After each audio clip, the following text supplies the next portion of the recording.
Pour donner envie aux entreprises de se développer et de venir sur Amiens, il faut leur faciliter la tâche et puis il faut rendre notre ville attractive à nouveau. Faciliter la tâche aux entrepreneurs, à ceux qui veulent créer des emplois. Par exemple en créant un guichet unique, en faisant en sorte que la ville soit vraiment le maître d'œuvre de tous ces mécanismes qui existent déjà mais qui aujourd'hui sont complètement éparpillés et qui compliquent la vie des créateurs d'entreprises.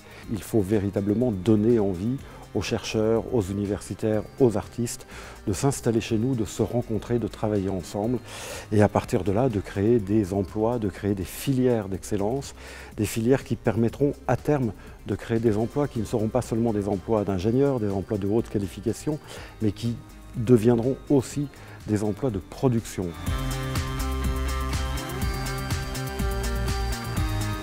Par exemple, la ville peut sans difficulté créer ce que l'on appelle un Fab Lab, c'est-à-dire un lieu dans lequel des créateurs d'entreprises viennent s'installer et sont en contact avec d'autres créateurs.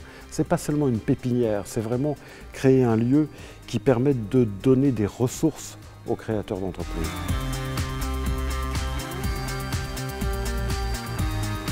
Savez-vous que sur Amiens, nous avons un laboratoire reconnu mondialement sur le stockage de l'énergie.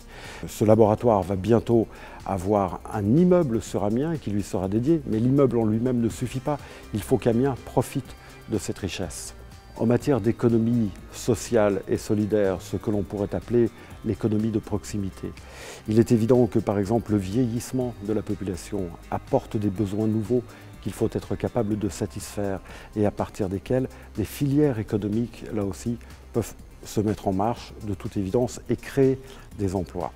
On doit également être capable de développer les circuits courts. Les circuits courts, c'est-à-dire des circuits qui permettent que la distance entre les producteurs et les consommateurs soit la plus réduite possible. On pense notamment à la question des restaurants scolaires. Comment aujourd'hui, il n'est pas possible, c'est ce qui se passe aujourd'hui dans les restaurants scolaires, de donner à nos enfants une nourriture de qualité qui provient dans le bassin de vie du Grand Amiénois.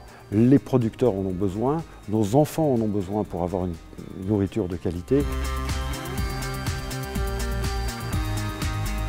Un dispositif pourrait être mis en œuvre également en s'appuyant sur les financements européens et qui va concerner l'isolation thermique des maisons, notamment des maisons individuelles, mais aussi des collectifs, donc du bâti existant. Aujourd'hui, parce que c'est du bâti ancien, il est mal isolé et les occupants, les locataires ou les propriétaires ont des factures d'énergie importantes. Avec les fonds européens, nous pourrons développer un programme qui viendra en aide aux locataires ou aux occupants de ces immeubles et qui, en plus, aura le mérite de donner du travail aux artisans du bâtiment qui souffrent actuellement beaucoup du fait de la crise économique. Nous voulons vraiment développer cette idée de pacte pour l'emploi, un pacte pour l'emploi qui réunira tous les acteurs qui doivent se mobiliser et le maire, la mairie, la métropole doivent être le catalyseur de cet ensemble qui œuvrera pour développer des filières d'emploi.